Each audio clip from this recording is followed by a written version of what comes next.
L'accordéon, c'est ma religion, disait Yvette Horner, décédée lundi, musicienne aussi virtuose qu'enthousiaste qui a toute sa vie défendu avec passion le piano à bretelles, capable de tout jouer. Je ne veux pas être compartimentée dans un style. Le passo double, le bal musette.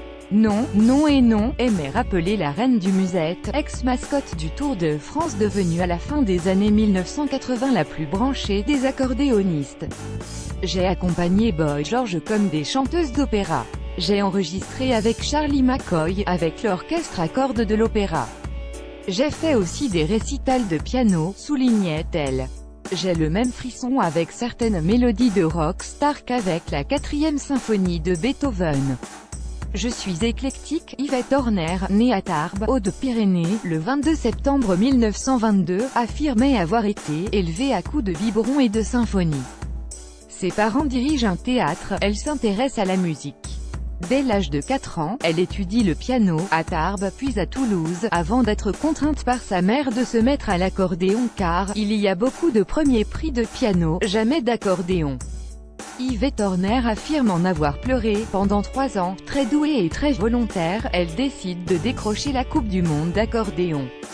Après des mois de travail acharné, elle est la première femme à remporter cette distinction prestigieuse. En 1948, montée à Paris, la jeune Yvette, moins 1,55 m, chevelure de jet, donne des récitals dans des cabarets et des brasseries. Mascotte du Tour de France, c'est le Tour de France, dont elle sera la mascotte pendant 11 ans, qui la rendra vraiment populaire.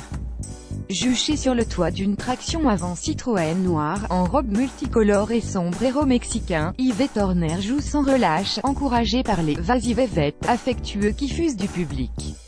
À l'étape aussi, ses mélodies détendaient les coureurs fatigués. Mais, la Java bleue, le petit vin blanc, le dénicheur, perle de cristal, et autres succès de guinguette ne suffisent pas au bonheur de cette passionnée qui écoute et analyse toutes les musiques, et n'hésite pas à jouer avec le pianiste classique Samson François.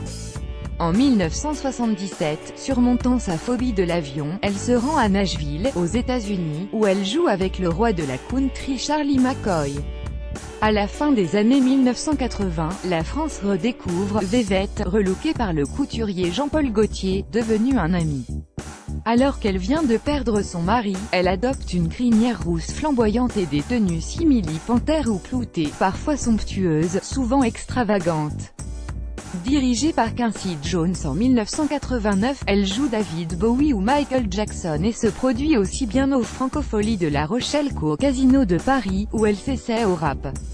Elle incarne une fée dans Casse-Noisette, montée par Maurice Béjart, 1999, et fait vibrer plus de 100 000 personnes sur la pelouse de Reuilly aux côtés de Jimmy Somerville pour la nuit Europride en 1997, des collaborations tous azimuts qu'elle poursuit jusqu'à la fin de sa vie, pour ses propres albums, le dernier, Yvette hors norme en 2012, comme ceux d'autres artistes tels Julien Doré en 2011.